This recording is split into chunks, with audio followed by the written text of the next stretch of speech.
திட்டம் போட்டு செயல்படுத்தப்படுகிற ஒரு சூழலை உருவாக்குவதற்காக முடிவெடுப்பது என்று வரும்போது ஆட்சி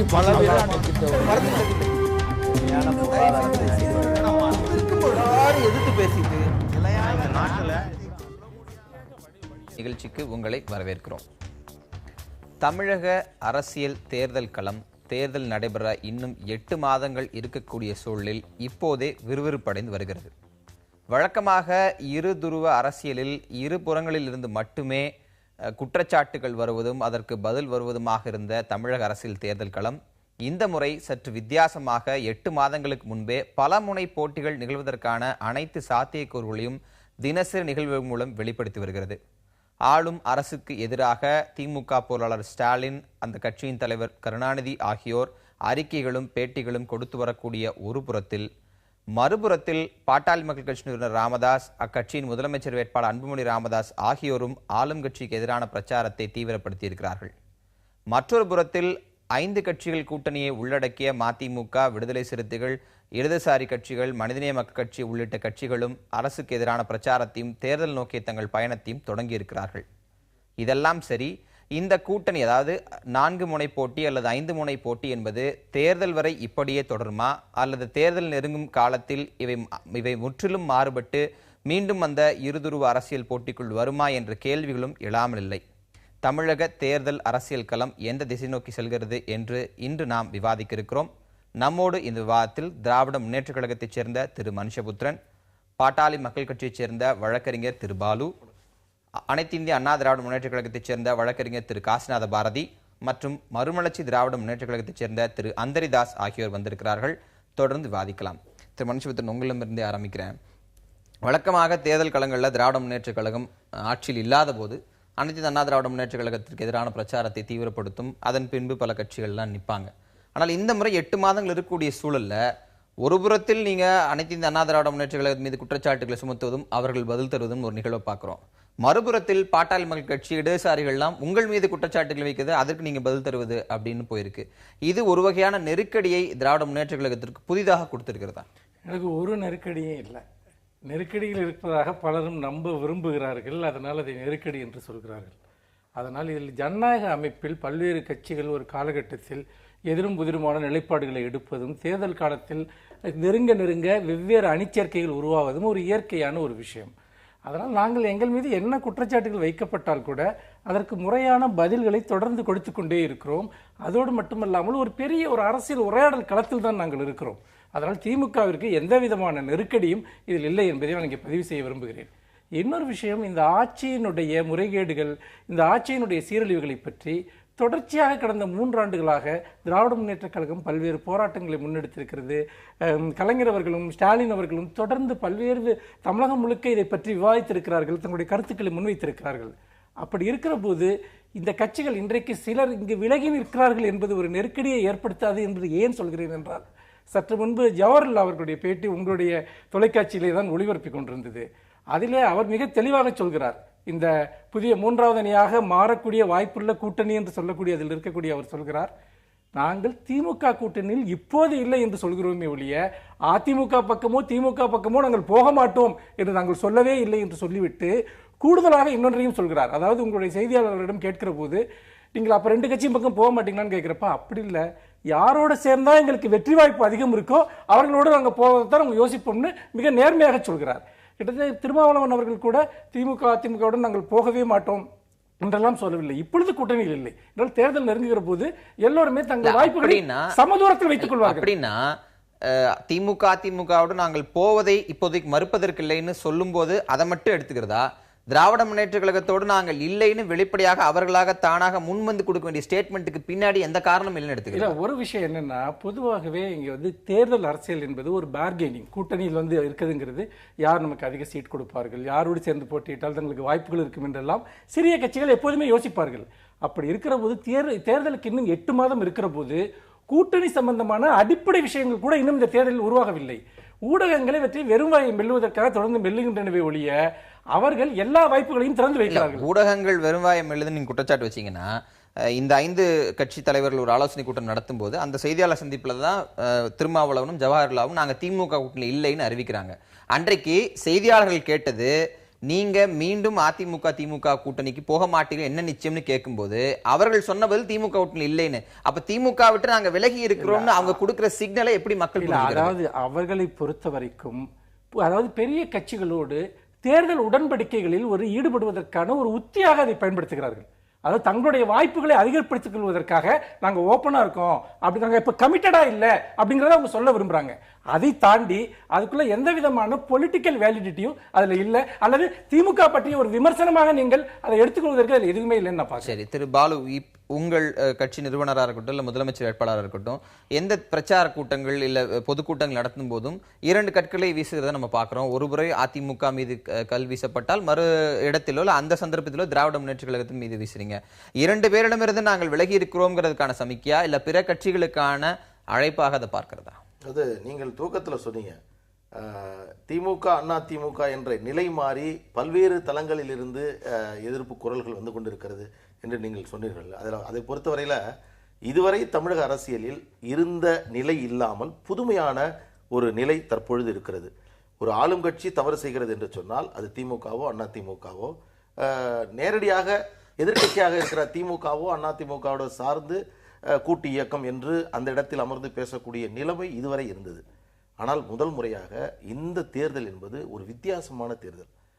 திராவிட முன்னேற்ற கழகம் எதிர்க்கட்சியாக இருந்து அவர்கள் எல்லோரையும் சேர்த்து கொண்டு செய்ய வேண்டிய அந்த காரியத்தை தனியாக இன்றைக்கு அவருடைய பொருளாளர் ஸ்டாலின் அவர்கள் செய்கின்ற பொழுது அவருடைய கருத்தை கூட மக்கள் ஏற்றுக்கொள்ள தயாராக இல்லாத ஒரு சூழல்.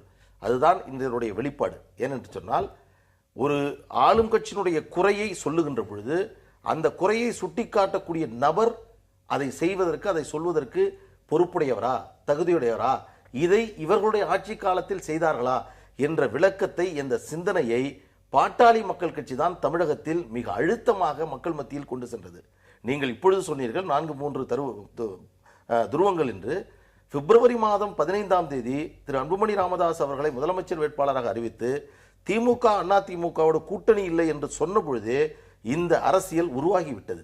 இன்றைக்கு பெருமளவில் பேசப்படுகிறது. இன்றைக்கு வேண்டுமானால் திராவிட முன்னேற்ற கழகம் அண்ணா திமுக நாங்கள் அதை பற்றி கவலை இல்லை என்று சொல்றாங்க. இன்றைக்கு கூட இவர்கள் எங்கள் பலத்தை நம்பி நாங்கள் மோத தயாராக இருக்கிறோம், நாங்கள் களத்தில் இருக்கிறோம் என்று சொல்ல தைரியம் இல்ல. என்னோட கேள்வியை சேர்த்து முடிச்சிருங்க. அதாவது ஆப்ஷன் இருக்குல்ல, இரு பெரும் கட்சிகளுக்கான அடுத்த கட்ட ஆப்ஷன் அப்படின்றது எதுவும் இல்லாத போது எப்படியும் இவர்கள் ஏதோ ஒரு கட்சி பின்னாடி வந்துருவாங்க அப்படின்னு சொல்றது இயல்பாக இருந்தது கடந்த தேர்தல் வரைக்கும். ஆனா இன்றைக்கு பாட்டாளி மக்கள் கட்சி ஒரு புறம் வெளிப்படையாக அறிவிக்குது, இடதுசாரிகள் அவங்க மாநாட்டில் தீர்மானமாவே போடுறாங்க நாங்க திமுக அதிமுக போக மாட்டோம்னு. அதை வைத்து அவங்க பிற கட்சிகளை மொபிலைஸ் பண்றாங்க. பாட்டாளி மக்கள் கட்சி எங்கள் தலைமையில் கூட்டணிக்கு வர எல்லா கட்சிகளும் மொபிலைஸ் பண்றாங்க.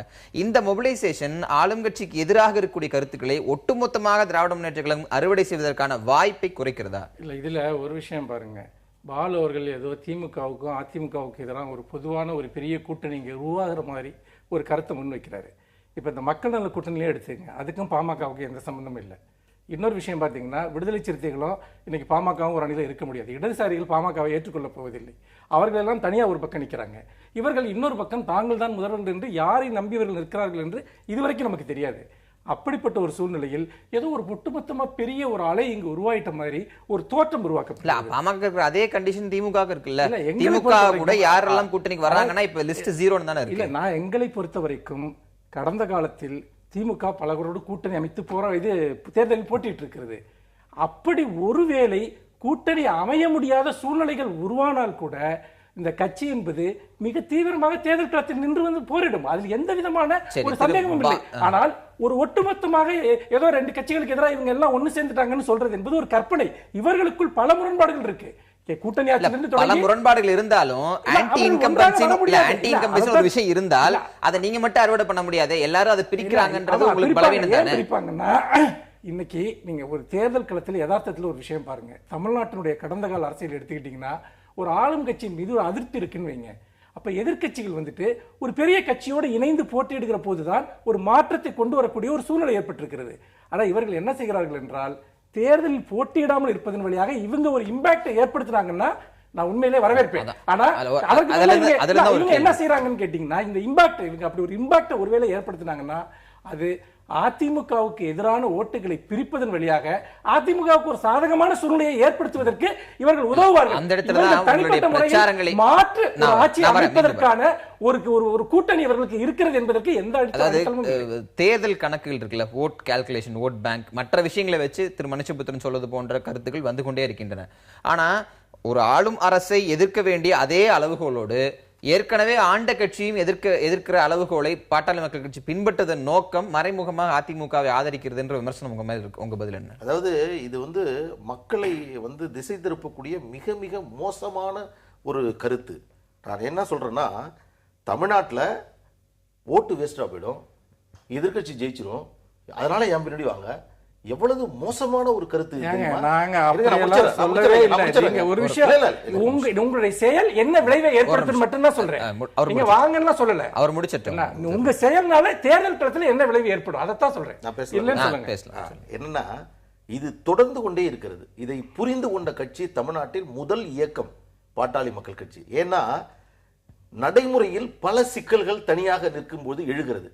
யார் தலைமை தாங்குவது, யார் முதலமைச்சராக இருப்பது என்ற பல கேள்வி. இன்றைக்கு கூட வைகோ அவர்கள் 5 கட்சி கூட்டணி என்று சொல்லுகிறார். இறுதியாக என்ன நடக்கும் என்றால், நடைமுறை சிக்கலின் காரணமாக அந்த அணி உடைவதற்கான வாய்ப்புகள் இருக்கும். இதை புரிந்து கொண்டுதான் ஒரு வருடமாக முன்பாகவே நாங்கள் மிக தெளிவாக முதலமைச்சர் வேட்பாளரை வைக்கிறோம், பாட்டாளி மக்கள் கட்சி தான் தலைமை தாங்கும் என்று சொல்கிறோம்.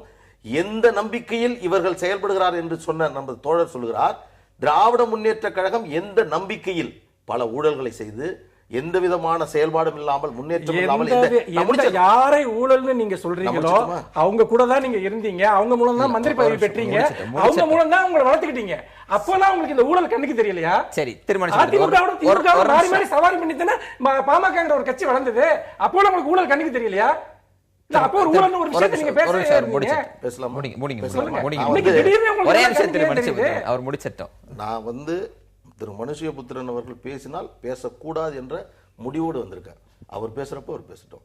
என்னை பொறுத்தவரையில் திமுக அதிமுகவினுடைய குறைகளை சொல்லி அந்த இடத்தில் அமர நினைப்பதை பாட்டாளி மக்கள் கட்சி ஒருபோதும் அனுமதிக்காது. எங்க சாதனைகளை சொல்லித்தான் தேர்தலை சந்திக்கிறோம்.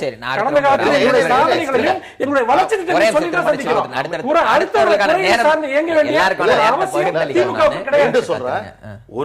இன்றைக்கு இந்த மாநாடு நடைபெற்றது, முதலீட்டாளர்கள் மாநாடு. வெள்ளை அறிக்கை கொடுங்கள் என்று சொன்னார். அன்புமணி ராமதாஸ் அவர்கள் ஒரு கடிதத்தை எழுதினார். நீங்கள் துணை முதல்வராக இருந்தபோது, இந்த பொருளாதாரத்திற்காக நான் அமைச்சராக இருந்தபோது, தொழில்துறையினுடைய அமைச்சராக இருந்தபோது உங்கள் காலத்தில் கொண்டு வரப்பட்ட அறிவிக்கப்பட்ட திட்டங்கள், இதனால் 2.5 லட்சம் பேருக்கு வேலை கிடைக்கும் என்று சொன்னீர்களே, அது கிடைத்ததா என்ற வெள்ளை அறிக்கை வெளியிட தயாரா என்று சொன்னோம். அப்ப அதே கடிதத்தை அப்ப சொன்ன ஸ்டாலின் என்ன சொன்னாருன்னா, இன்னைக்கு கலைஞர் சொல்லிருக்காரு, பெருந்தொழில் வளர்ச்சிக்கு கலைஞருடைய ஆட்சியில் என்னென்ன திட்டங்கள் கொண்டு வரப்பட்டன, எவ்வளவு தொழிற்சாலைகள் கொண்டு வரப்பட்டன, அதே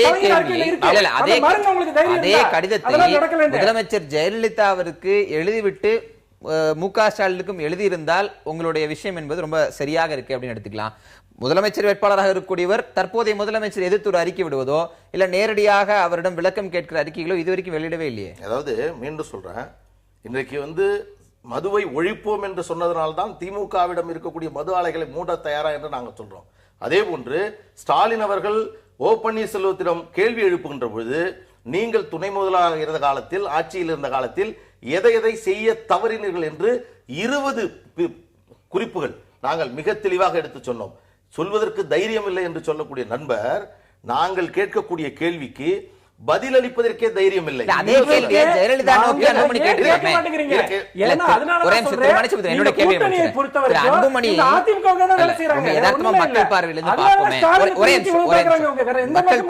பார்த்தா நீங்க முன்னாள் ஆட்சி செய்த கட்சியை கேட்கிறது என்பது சரி, அது அவர்கள் என்ன செய்தார்கள் அதோட தொடர்ச்சியாக அடுத்த கட்சி செய்யாமல் விட்டது சரி.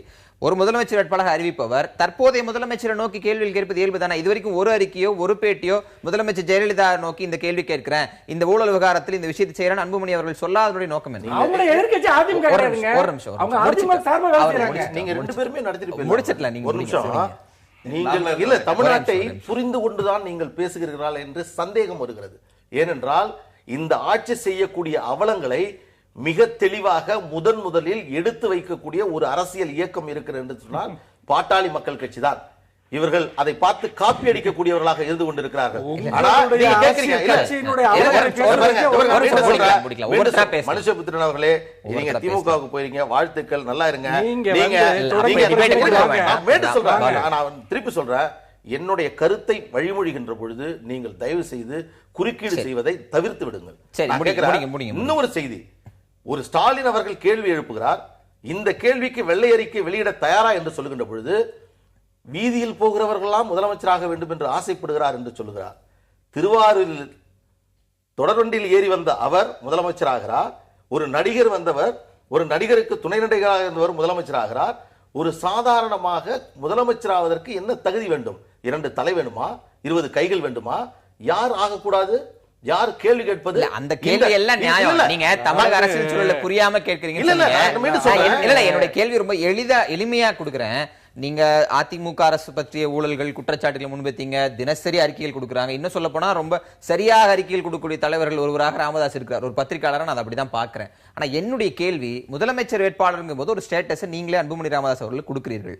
அப்ப ஒரு கரண்டா இப்ப இருக்கக்கூடிய முதலமைச்சரை நோக்கி நேரடியாக கேள்வி கணைகளை தொடுக்காதனுடைய நோக்கம் என்ன? அதிமுக அரசு ஜெயலலிதா அவர்களை நோக்கி அந்த கேள்வியை செலுத்தாதனுடைய தேவை என்ன? அதாவது இந்த ஆட்சியில் இருக்கக்கூடிய ஊழல், இந்த ஆட்சி செயல்படாமல் இருக்கக்கூடிய விஷயங்கள் எல்லாவற்றையும் பதிவு செய்யக்கூடிய நாங்கள் இதனால் கிடைக்கக்கூடிய நன்மையை தொடர்ந்து இந்த தமிழகத்தில் மாற்று அணி என்று சொல்லக்கூடிய, அதாவது ஆன்டி என்கம்பரன்ஸ் என்ற அடிப்படையில் எதிர்க்கட்சிகள் அந்த அறுவடை செய்யக்கூடியதை தடுக்க வேண்டும் என்று சொன்னால், ஆளும் கட்சியை சொல்வதை விட 2 மடங்கு நாங்கள் திராவிட முன்னேற்ற கழகம் எதை செய்யவில்லை என்பதை சுட்டிக்காட்டினால்தான் மக்களிடத்தில் அந்த தெளிவு வரும் என்பதற்காக யாருமே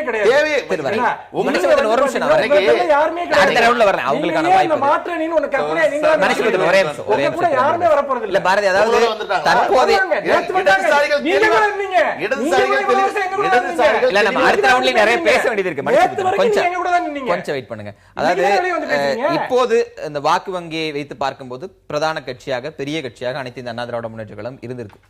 அதுல எந்த விதமான மாற்று கருத்தும் கிடையாது.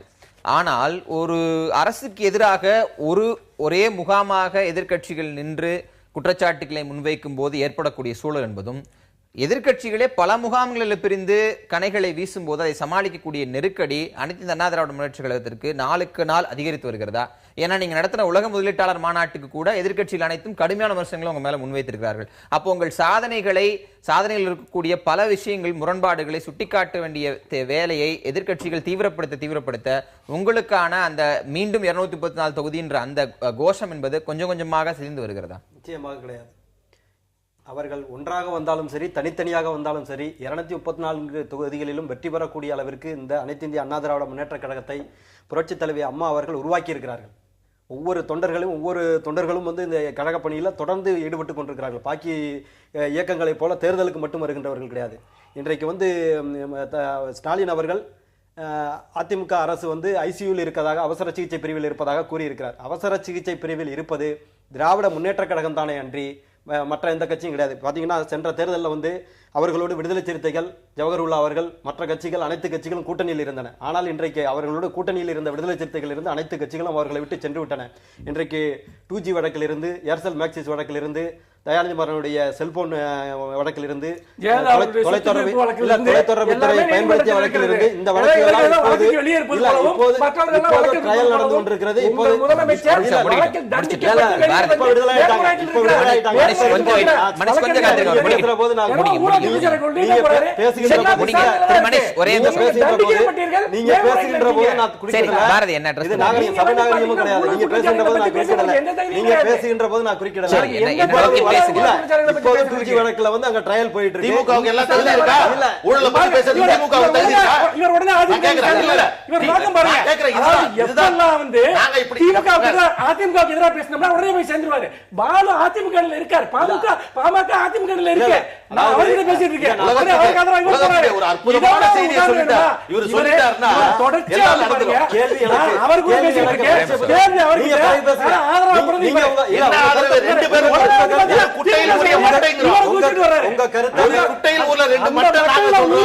நீங்க எவ்வளவு அவர்கிட்ட பேசுறீங்க? பேசுங்க, என்கிட்ட பேசுங்க, அங்க பேசுங்க. நீங்க அங்க பேசுங்க.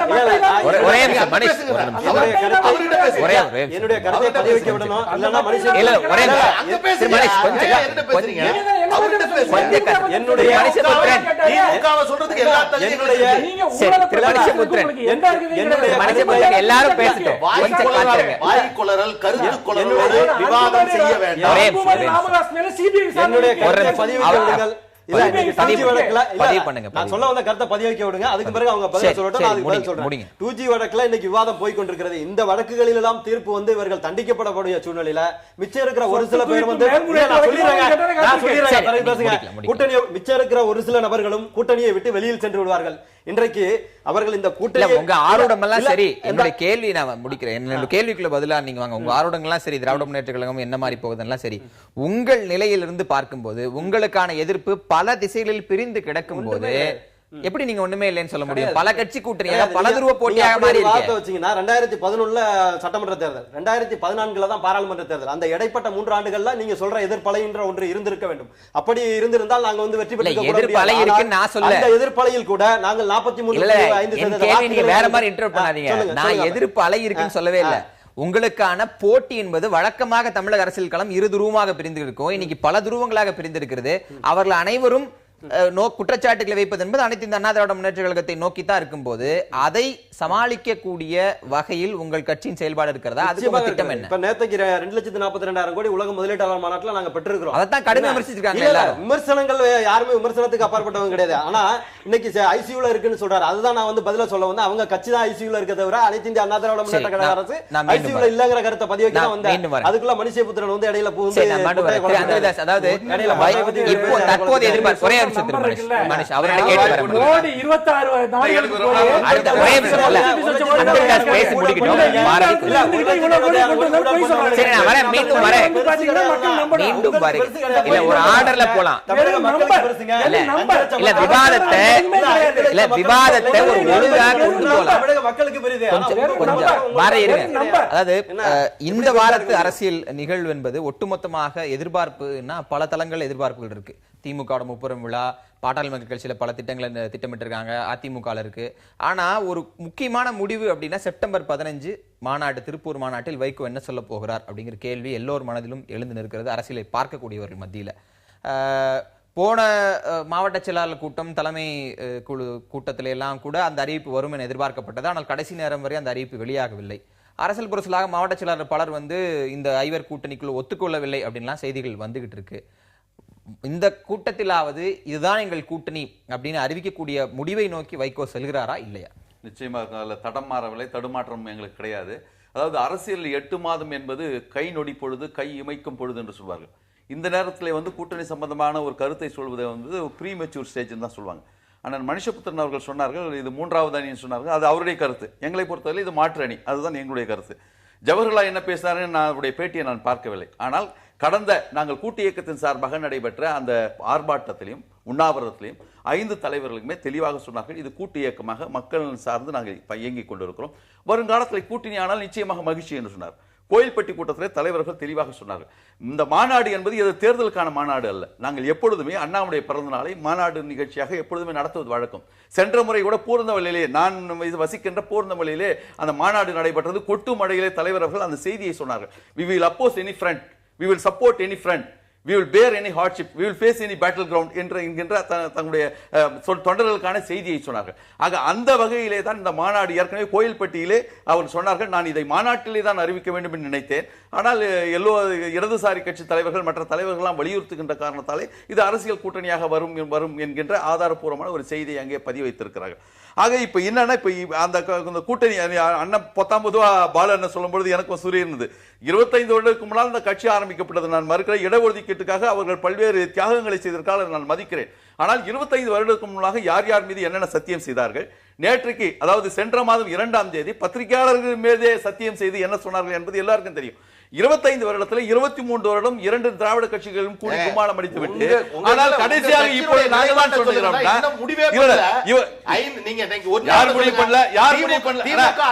இடைவேளை வரும்போது இடைச்சர்கள் பண்ணக்கூடாது. தயவுசெய்து நீங்க நிறைய பேசிட்டீங்க, நீங்க நிறைய பேசிட்டீங்க. ஒரே ஒரு அவர் கேட்கிற கேள்வியோட பதிலையும் பதிவு பண்ணிருக்காங்க. சரியா அவர் கேட்பது இல்ல, அவர் கேட்பது ஒரு நிமிஷம் நான் முடிச்சாரு. அவர் கேட்பது பாட்டாளி மக்கள் கட்சி, திராவிட முன்னேற்ற கழகம், அனைத்து இந்த திராவிட முன்னேற்றங்களும் மாறி மாறி கூட்டணி வச்சுன்னு சொன்னா அதே குற்றச்சாட்டு மதிமுக மேலயும் இருக்குல்ல. மதிமுக அதுல இருந்து விலகக்கூடிய ஒரு நிலைப்பாட்டுல கிடையாது. திராவிட முன்னேற்ற கழகத்துக்கூட நீங்க கூட்டணி வச்சிருக்கீங்க, அண்ணா திராவிட முன்னேற்ற கழகம் கூட்டணி வச்சிருக்கீங்க. அது நீங்க தேர்தல் அரசியல் ஒரு தேர்தல் அரசியல் வரலாற்றில் தவிர்க்க முடியாத நிகழ்வா மாறிடுச்சு இல்ல. திராவிட கட்சிகள் இந்த சமுதாயத்தை சீரழிச்சு விட்டது நாங்க சொல்லலையே. நாங்க வந்து திராவிட கட்சி வேற குற்றச்சாட்டு. உண்மையான திராவிட கட்சியாக இருந்தா அது பரிமரிக்க நீங்க வந்து ஒட்டகத்தை பாம்பு சுத்தி சொன்னா பாம்பு அடிங்க. அதை விட்டுட்டு வந்து பாம்பு அடிக்கிற சாக்குல என் ஒட்டகத்தை அடிக்கிறீங்க, திராவிட இயக்கத்தை குறை சொல்கிறீர்கள் என்றாங்க. 2011 ஒரே ஒரு செய்தியோடு முடிச்சிடறேன். 2011 25 சமுதாய கூட்டணி வச்சுக்கிட்டு பாட்டாளி மக்கள் கட்சி இருந்தது. நீங்க அண்ணன் சொன்னாரு கலெக்டிவ் பார்கெனிங், அந்த அடிப்படையில். ஆனா நிலைமை என்னன்னு சொன்னா, கலைஞருக்கு தன்னுடைய வீட்டினுடைய பத்திரிகை கல்யாண பத்திரிகை கொடுக்க வேண்டும் போகும்போது அங்க போயிட்டு என்ன நடந்தது தெரியல, 30 எம்எல்ஏ சீட்டுகளோட வந்தார். அப்பதான் அந்த 4 தொகுதியில ஜெயிச்சது. காடிவெட்டி செஞ்சு அணைக்கட்டு பகுதியில் அவர்கள் ஜெயித்தார்கள். அடுத்தவர்களை குறை சொல்வதற்கு செய்து கொள்ள வேண்டும். கூட்டணி வகையில சில சர்க்கிள்கள் இருக்கலாம், நடுவில் கடந்த கால செயல்பாடுகள் நோக்கி இல்ல. நம்ம கரண்ட் டாபிக் உள்ள வரலாம்னு நினைக்கிறேன். என்னுடைய கேள்வி, மதிமுக ஒருவேளை திராவிட முன்னேற்ற கழகம், அனைத்து இந்த அண்ணா திராவிட முன்னேற்ற கழகத்தோடு கூட்டணி கிடையாது அப்படிங்கிற அறிவிப்பை செய்யுமானால் எந்த அடிப்படையில், எந்த நம்பிக்கையில் அந்த அறிவிப்பை செய்வீங்களா?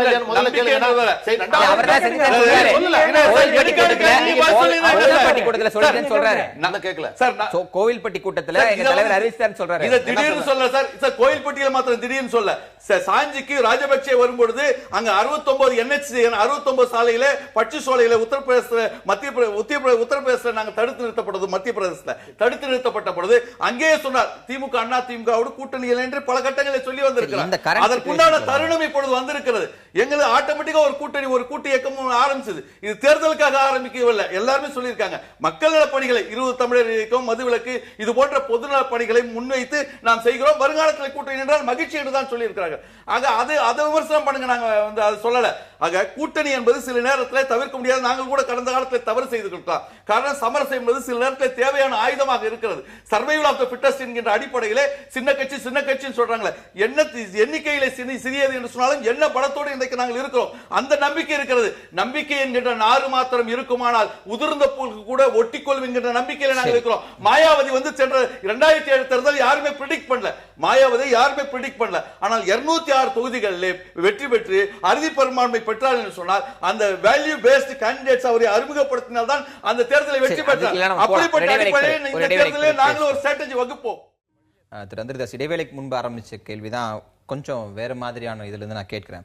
அதாவது திமுக அதிமுக வேண்டாம் அப்படின்னு நிலைப்பாட்டுகளும் நீங்க போறீங்க, இடதுசாரிகளும் அதே நிலைப்பாட்டில் இருந்தனால ஒரு நேச்சுரல் அலையன்ஸாக அது மாறுகிறது, அது தேர்தல் கூட்டணியாக போகும்னு சொல்றது. ஆனா ஜவஹர்லால் அவருடைய மனிதநேய மக்கள் கட்சியோ, திருமாவளவனுடைய விடுதலை சிறுத்தைகள் கட்சியோ தக்க வைப்பதற்கான எந்த ஏற்பாடுகளும் இல்லாமல் இது கூட்டணியாக மலரும், இது ஒரு மாற்று அணி அப்படின்னு எதை வைத்து சொல்கிறீர்கள்? மாற்றுக்கு நீங்க தர டெஃபினிஷன் என்ன? இல்ல, தக்க வைக்கிறதுக்கு என்ன கருத்து வேறுபாடா இல்லையே. சென்ற வாரம் கூட தாயகத்துல வந்து அந்த 5 கட்சி குழுக்களுடைய கூட்டு இயக்கத்துடைய கூட்டம் நடந்தது. அதுல வந்து மறுபடியும் வந்து அடுத்த மாதம் வந்து ஒரு பெரிய ஆர்ப்பாட்டம் நடத்தணும் முடிவு செய்யப்பட்டாங்க.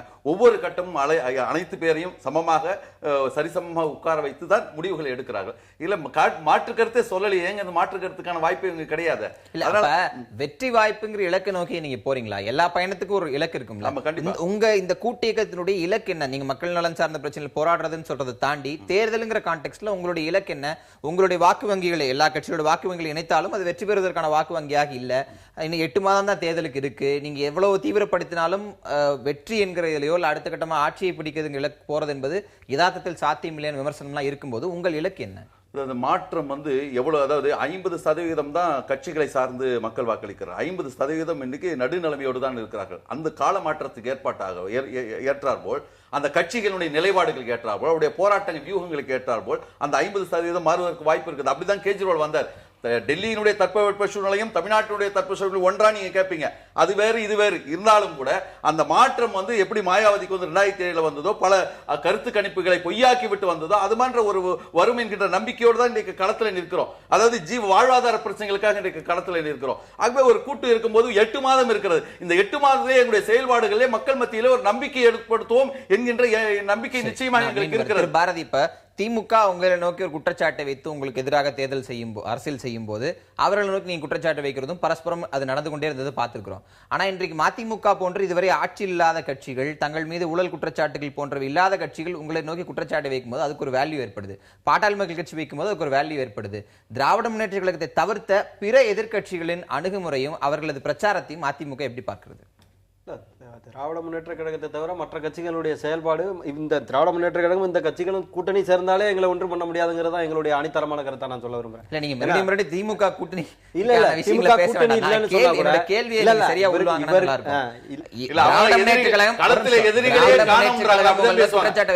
குற்றச்சாட்டுக்கிறீங்க உங்கள் மனநிலையில் அவர்கள் பிரதான எதிர்க்கட்சி, அவர்கள் மனநிலையில் நீங்க தான் பிரதான எதிர்க்கட்சி. நான் இந்த அரசியலுக்குள்ள போகல. இவர்களை தாண்டி இதுவரை ஆட்சி அதிகாரத்தில் பங்கெடுக்காதவர்கள் ஊழல் அப்படிங்கிற ஒரு விஷயத்தை முன்வைக்கும் போதோ இல்ல பிற குற்றச்சாட்டுகள் முன்வைக்கும் போது அதை எப்படி அணுக போகிறீர்கள்? இல்ல அதாவது வந்து அவங்க வந்து கனவு காணுங்கள்னு அப்துல் கலாம் சொல்ற மாதிரி அவங்க கனவு கண்டுகிட்டு இருக்காங்க. கனவு பாட்டாளி மக்கள் கட்சி இன்றைக்கு முதலமைச்சர் அறிவித்திருக்கிறது. இவர்கள்ல வந்து 3-4 பேர் இருக்காங்க. யார் முதலமைச்சர்ங்கிறது தெரியல. இதுல எல்லாத்திலையும் இல்லாத தேசிய முற்போக்கு திராவிடர் கழகம் அவருக்கு முதலமைச்சர் வேட்பாளரா அவரை ஏற்றுக்கணும். நீங்க நிரந்தர முதல்வர் நிரந்தர முதல்வர் சொல்றது சரி. ரெண்டுக்கு உள்ள வித்தியாசத்தை சொல்லிடுறேன். எங்கள்கிட்ட இருக்கிற வாக்கு வங்கியை வச்சு நாங்க சொல்லிட்டு இருக்கோம். நாங்க எதுவும் வந்து ஒரு ஐடியா சிம்பிள் இதா சொல்லல. நாங்க வந்து ஐடியாலஜிக்கலாவோ இயலாதவர்களோ ஆகஸ்ட் 29 இதே சொன்னார். இப்படி எப்படி பேசுறாரு அதே மாதிரி சொன்னார். களத்திலே பார்க்கிறேன் எதிரிகளையே காண. மரியாதைக்குரிய காசிதா பாரதி கொண்டு சொல்ற சென்ற நாடாளுமன்ற தேர்தலில் 2011 நீங்க வாங்கிய வாக்குகள் வந்து 1,79,00,000. ஆனால் உங்களை எதிர்த்து பல்வேறு கட்சிகளாக இருந்தாலும் கூட எதிர்த்து 2,02,26,00,000 பேர் பதிவு செய்திருக்கிறார்கள். அதை ஞாபகத்தில் இன்றைய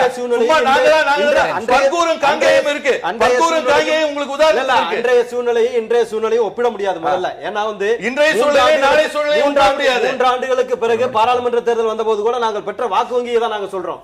அது வந்து சட்டமன்ற தேர்தல் தொகுதியில பாத்தீங்கன்னா 217 தொகுதியில் நாங்க வென்றிருக்கிறோம். 2 சட்டமன்ற தொகுதியில தான் 300,000 ஓட்டு வந்து அதிகமா வாங்கியிருக்கு திராவிட முன்னேற்ற கழகம். அந்த கணக்குல பாத்தீங்கன்னா கூட 217 சட்டமன்ற தொகுதியில வெற்றி பெறுகின்ற அளவுக்கு அந்த வெற்றிங்கிறது சாதாரண வெற்றி கிடையாது. ஏன்னா எந்த கூட்டணி இல்லாமல் தனித்து பெற்ற வெற்றி. திராவிட முன்னேற்ற கழகம் பெற்ற வாக்குங்கிறது அவங்க கூட்டணியில வச்சுக்கிட்டு பண்ணது எதுவுமே இல்லாமல் இன்னைக்கு பாத்தீங்கன்னா அவர் சொன்னது போலதான் எதிரிகளே இல்லாமல் நாங்கள் களமாடி கொண்டிருக்கிறோம். இருந்தபோது கூட மக்களுக்கான நலத்திட்டங்களை நாங்கள் இன்னும் கொண்டு போய் சேர்த்து கொண்டிருக்கிறோம். அதுலதான் நாங்க நம்பிக்கை பெறோம். நாங்க வந்து எதுவும் கண்ணை மூடிக்கிட்டு நாங்க பேசிக்கிறோம்.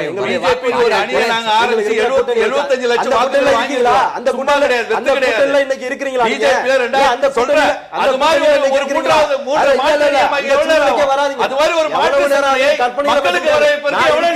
இருக்கிற வாக்கு வங்கி வச்சு நான் பேசுறேன். நீங்க கற்பனையில பேசுறீங்க. செய்த நலத்திட்டங்களை காப்பாற்றுறோம். அதனால நீங்க எங்களை வச்சு கவலைப்பட வேண்டாம். உங்க இயக்கத்தை பத்தி நீங்க அவர்கள் நோக்கி முதலமைச்சர் வேட்பாளராக அறிவிக்கிறது ஒரு வருஷத்துக்கு முன்னாடி அறிவித்து பிரச்சாரத்தை துவங்குவது, பல மண்டலங்களாக பிரித்து மாநாள் நடத்துதுன்னு ஒரு பொலிட்டிக்கல் ஸ்ட்ராட்டஜியை ரொம்ப சரியாகவே பாட்டாளி மக்கள் கட்சி கொண்டு போயிட்டு இருக்குது. அதற்கு பிற விமர்சனங்கள் அப்புறம் இருந்தாலும் இந்த ஸ்ட்ராட்டஜி பயணம் என்பது போயிட்டு இருக்கு.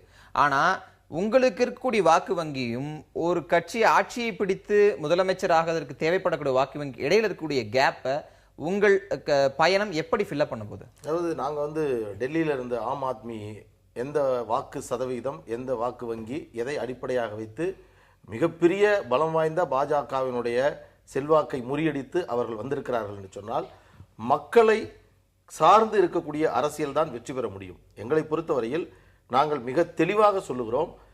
கடந்த 50 ஆண்டுகளாக 2 இயக்கங்கள் மாறி மாறி இவர்கள் பல்வேறு காரணங்களால் இவர்கள் தொடர்ந்து ஆட்சி செய்ததன் காரணமாக தமிழ்நாடு எந்த நிலையிலும் முன்னேறவில்லை. கல்வியில், வேலைவாய்ப்பில், விவசாயத்தில், அதனாலதான் 2,42,000 கோடி முதலீடு போடுறதுக்கு உலக வர்த்தக நிறுவனங்கள் வருகின்றனவா? இல்ல, எந்த அடிப்படையில நீங்க சொல்றீங்க? அதுக்கான ஆதாரத்தையும் சொல்லணும். அடுத்த வாய்ப்பு இல்ல, உங்களுக்கு இல்ல, இல்ல. எந்த அடிப்படையில அவர் சொல்றாங்கறத சொல்லட்டும். அடுத்த வாய்ப்பு இல்ல, உலக முதலீட்டாளர்கள் மாநாட்டுல இருங்க. 2,42,000 கோடி இன்னைக்கு வாங்கி காட்டியிருக்கிறோம். நீங்க இல்ல, பேசும்போது முதலீட்டை குறுக்கிடல. பெற்று காட்டியிருக்கிறோம். அதுக்கான இல்ல, பதிலை நீங்க பதிவு எப்படி அதை சொல்ல முடியும்? ஒரே ஒரு நீங்க விரிச்சு வச்சுக்கோங்க. அடுத்த ரவுண்ட்ல திராவிட இயக்கங்களால எதுவுமே வளரல. முதலீடு செய்ய அவர் திமுக திமுக மட்டும் திராவிட இயக்கம் கிடையாது. திராவிட இயக்கம் பெரிய வரலாறு. இன்னொரு செய்தி ஒரே ஒரு செய்தி சொல்லிடுறேன். 50 ஆண்டுகளாக மாறி மாறி ஆட்சியில் இருந்தேன்னு சொல்றாங்க. மாநிலங்கள்ல முதன்மையான நோபல் பரிசு பெற்ற அமர்த்தியாசன் சொல்கிறார், ஆசியாவிலேயே 2 மாநிலங்கள். இல்ல, நான் சொல்றேன், அமர்த்தியாசன் நோபல் பரிசு பெற்ற அமர்த்தியாசன் பதிவு பண்ணுங்க. அவர் முடிச்சு இல்ல, ஆசியாவில 2 மாநிலங்கள் தனிநாடாக இருந்திருந்தால் இன்றைக்கு உலக அளவுல வல்லரசா இருக்குன்னு சொல்றாரு. 1 தமிழ்நாடு, 2 கேரளா. அப்ப அமர்த்தியாசன் வந்து தெரியாம சொல்றாரா? இல்ல, பாட்டாள் மக்கள் கட்சிக்கு அதை விட பொருளாதார நுண்ணறிவு அதிகமா இருக்கா? நான் கேக்குற கேள்வி 2 பேரும் இந்த கேள்விக்கு பதில சொல்லுங்க. முடிக்கட்டும். நான் சொல்றேன், அமர்த்தியாசனுடைய கேள்விக்கும் பதில சொல்லுங்க. நீங்க அவர் சொல்லிருக்காரு, புத்தகத்துல எழுதிருக்காரு, அதுக்கு சொல்லுங்க. மாறி மாறி இவருடைய வேகத்தை காட்டுவதிலிருந்தே என்ன தெரிகிறது என்றால், தமிழ்நாட்டில் ஒன்று நான் ஆட்சி செய்ய வேண்டும், இல்லை நீ ஆட்சி செய்ய வேண்டும், வேறு யாரும் இங்கே வந்துவிடக் கூடாது என்பதில் தெளிவாக இருக்கிறார்கள். இல்ல, அப்படி இல்ல. இல்ல, நீங்க நான் பேசவே இல்லை. கேள்வி முடிச்சிருங்க. நான் பேசவே இல்லை. அன்புமணியே தகுதி இல்லாத விமர்சனங்களுக்கு பதில் சொல்லவே இல்லை. தகுதி இல்லாத நபர் திராவிட இயக்கத்தின் மூலமா அதிகாரத்துக்கு வந்தவர் வந்துட்டு, அப்படி இருக்கிறப்ப திராவிட இயக்கத்தால சீரழிஞ்சு போச்சு, அது போச்சுன்னா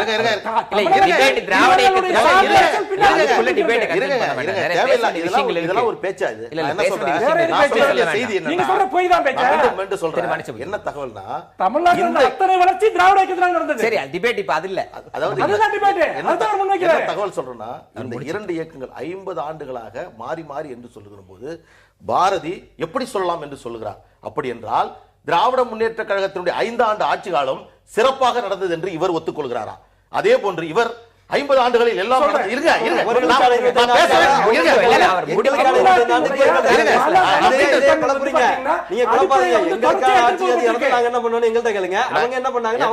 ஒரே ஒரு விஷயம். இன்னொரு விஷயம் என்னன்னா, தமிழ்நாடு அரசியலில் இந்த தேர்தலை எதிர்நோக்கக்கூடிய கட்சிகளில் மதிமுக கூட அதற்காக செயல் திட்டங்களை செயல்படுத்துகிறார்கள். அதை பற்றி நான் எந்த கருத்தும் இல்லை. திமுக அதிமுக தவிர எந்த கருத்தும் எந்த இயக்கத்தின் மீதும் வைக்க நாங்கள் தயாராக இல்லை.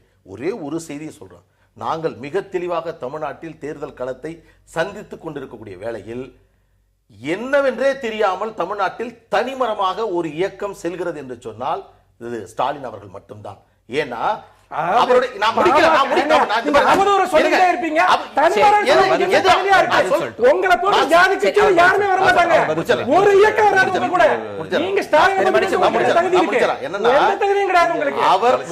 இன்றைக்கு தமிழகத்தினுடைய முக்கியமான மாற்ற தலைவர் அவர் பின்னாடி மக்கள் ஒன்று. நீங்க வந்து வெறுமனே வந்து சாதி அமைப்பை வச்சுட்டு தமிழ்நாடு முதல்வர் தனிமரம் சொல்றீங்க. உங்களுக்கு என்ன தகுதி இருக்காது?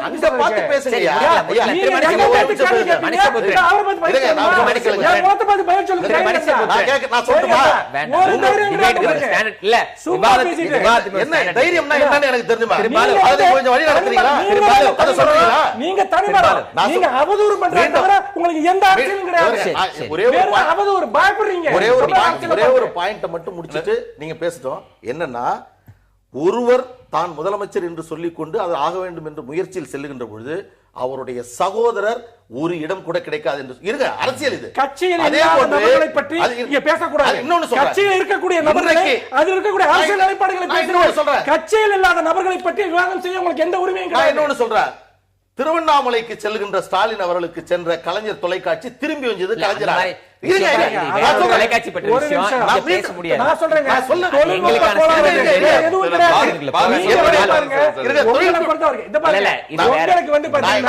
எங்களை பற்றி சொல்வதற்கு எதுவுமே கிடையாது.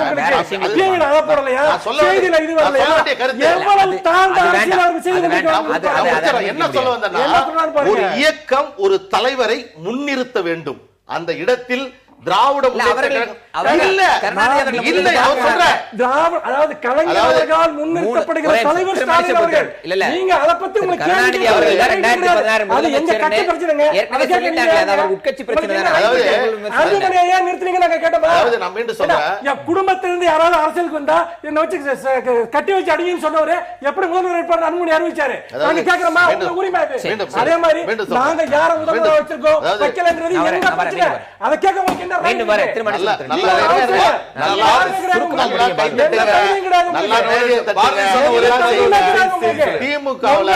எந்த ஆதரவும் இல்லாம ஒரு ஜாதி கட்சி வச்சு மக்கள்கிட்ட போறோம். அதாவது மீண்டும் சொல்றேன், ஊழலினுடைய அடையாளம் தமிழ்நாட்டில் திராவிட முன்னேற்ற கழகம். இது வரலாறு. நான் சொல்றேன், இதை இவர்கள் மறைக்க வேண்டும் என்று சொன்னால் 100 யுகம் ஆகும்.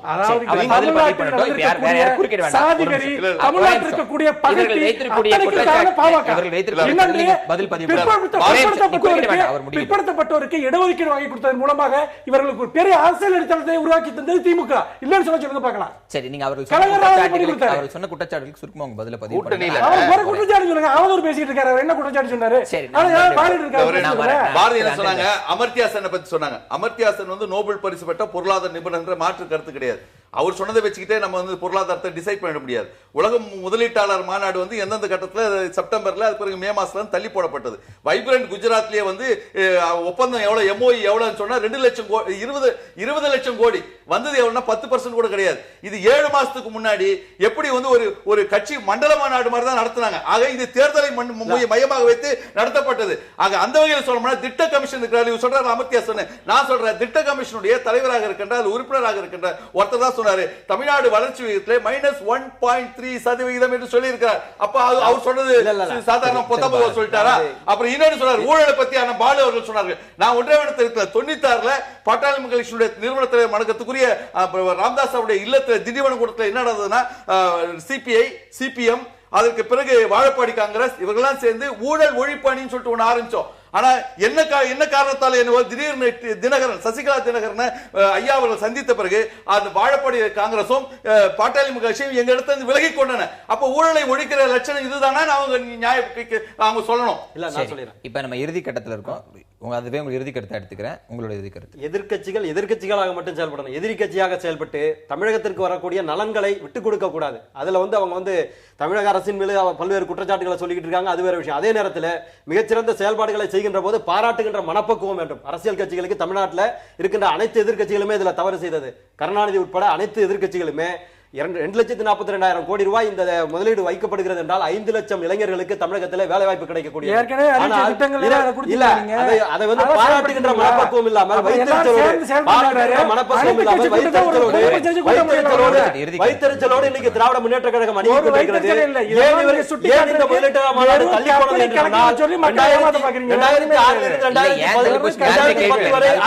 திராவிட முன்னேற்ற கழகம் தமிழகத்தை இருண்ட தமிழகமாக ஆக்கின்ற திராவிட முன்னேற்ற கழகத்தினுடைய இருண்ட காலத்தை மாற்றி அமைத்து தமிழக தேர்தல் களத்தில் பாட்டாளி மக்கள் கட்சியினுடைய திசைவெளி எப்படி இருக்க போகிறது? அதாவது மிக தெளிவான பார்வை. 2 இயக்கங்கள் செய்த கோளாறுகளை 50 ஆண்டுகளாக தமிழகம் பின்னுக்கு சென்ற விஷயங்களை மிக தெளிவாக அன்புமணி ராமதாஸ் அவர்கள் தமிழகம் முழுவதும் பிரச்சாரம் செய்வதில் மிகப்பெரிய அளவில் மக்கள் மனதில் ஒரு மாற்றம் எழுந்திருக்கிறது. சாதிய ரீதியாக தமிழகத்தை பின்னுக்கு கொண்டு சென்று கொண்டிருப்பது பாட்டாளி மக்கள் கட்சி தான். இல்ல, பின்னுக்கு கொண்டு சென்றிருப்பது யாருன்னா பாட்டாளி மக்கள் கட்சி தான். நூற்றாண்டு காலம் முன்னே நகர்த்திய தமிழக அரசியல பின்னோக்கி நகர்த்தியது அவர்கள் தான். அவர்கள் எங்கள் மேல குற்றச்சாட்டை வைக்க கூடாது. பாட்டாளி மக்கள் கட்சியை பொறுத்தவரையில் இது போன்ற மிக சிறுமையான விமர்சனங்களை பார்த்து கொண்டு அதில் கவனம் செலுத்த நாங்கள் தயாராக மிக தெளிவான அரசியலை தமிழகத்தில் எடுத்து சொல்லி முன்னேற்ற அரசியல், ஒரு ஆரோக்கியமான அரசியல், ஒரு நல்ல ஒரு தெளிவான சிந்தனையோடு வரக்கூடிய ஒரு அரசியலை பாட்டாளி மக்கள் கட்சி துவங்குகிறது. இதை பொறுத்தவரையில், எங்களை பொறுத்தவரையில் திமுக சொல்வது, அண்ணா திமுக சொல்வது மாறி மாறி குதித்தார். சாதி கட்சி என்று சொன்னார். ஒரு கேள்வி இவரை பார்த்து, இதுதான் சாதி கட்சி தானே, இனி ஒருபொழுதும் பாட்டாளி மக்கள் கட்சியோடு திமுக கூட்டணி வைக்காது என்று உங்கள் தலைவரிடம் போய் கேட்டு வந்து நீங்கள் விவாதிச்சு நாங்கள் சொல்கிறோம், உங்களுடைய சாதி வெறி இதுபோல் தொடர்ந்தால் போய் கேட்டுட்டு வாங்க, போய் கேட்டுட்டு வாங்க. ஸ்டாலின் போய் கேளுங்க, கலைஞர்ட்ட போய் கேளுங்க, போய் கேட்டு வந்து பேசுங்க. கலைஞரும் தனிப்பட்ட முறையில் விமர்சனம் செய்வதை நிறுத்திக் கொள்ளுங்கள். உங்களுடைய சாதி வெறிக்கு திராவிட முன்னேற்ற கழகம் எது சாதி வெறி? எது சாதி வெறி? எது சாதி வெறி? உங்களுக்கு சொல்ல வேண்டிய விஷயம் இதுவரையில் பத்திரிகையாளராக நாடகமாடி திமுகவுக்கு வக்காலத்து வாங்கி நீங்கள் இன்னைக்கு திமுகவுக்கு பேசுவது இதை விட கபடம் வேற என்ன இருக்க முடியும்? திமுக கூட இருந்தே வளர்ந்து ஊறி அதனால் பிழைப்பு வாதம் செய்கிற இவர் என்னை பார்த்து சொல்கிறார், திராவிட இயக்கம் இல்லை என்றால் இவர் யார்? இவர்களுடைய தலைவர் யார்? இவர்கள் எங்கே போயிருப்பார்கள் சொல்லுங்க. இவர்களுக்கு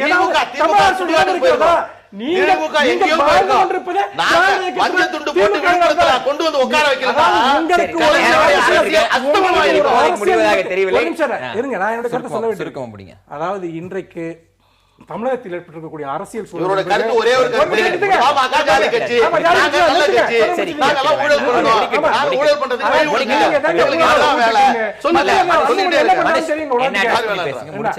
அதாவது நான் சொல்றேன், இன்னைக்கு கனிமொழி செஞ்சதெல்லாம் பார்த்தாச்சு, பார்த்தாச்சு, அன்புமணி செஞ்சதெல்லாம் அவருக்கு பார்த்தாச்சு. அதை பத்தி பதில் சொல்லுங்க. இல்ல அவர் பேச விட மாட்டேங்குது, அதுதான் விஷயம். சரி சரி, அவரை பொறுத்த வரைக்கும் என்னன்னா நாலு சவுண்ட் கொடுக்கலாம். இல்ல அவரை பொறுத்த வரைக்கும் என்னன்னு கேட்டீங்கன்னா, அவர் சாதி கட்சின்னு சொன்னதை அவரால் தாங்கிக்க முடியல. அதுதான் உண்மை, அதுதான் உண்மை. சரி, எனக்கு நேரம் கடந்து போயிட்டு இருக்கு, எனக்கு நேரம் இல்ல. இதை சாதி என்று சொல்லக்கூடியவர்கள் சமூக நீதி என்று சொல்கின்ற பொழுது உங்களுடைய நிலைப்பாடு என்ன? டிபேட் சமூக நீதி கருத்து திராவிட இயக்கம் உருவாக்கின ஒரு கருத்து. வாங்க திரு மனிஷ் ப்ளீஸ். நான் என்ன சொல்றேன்னா, இன்றைக்கு இருக்கக்கூடிய ஆட்சியை பற்றி ஒரு மிகப்பெரிய அளவுக்கு அதிருப்தி தமிழகத்தில் உருவாகி அந்த அதிருப்தியை இன்றைக்கு திராவிட முன்னேற்ற ஆட்சி மாற்றத்தை திராவிட முன்னேற்ற கழகம் கொண்டு வர இவர்கள் ஆளக்கூடிய நாடுகள் எல்லாமே கோயில் என்பது நாளைக்கு நிரூபணமாகும். ஆட்சி பலவீனம் எதிர்த்து பேசிட்டு மக்கள் தங்களுடைய பங்களிப்பை அளிக்க வேண்டும்.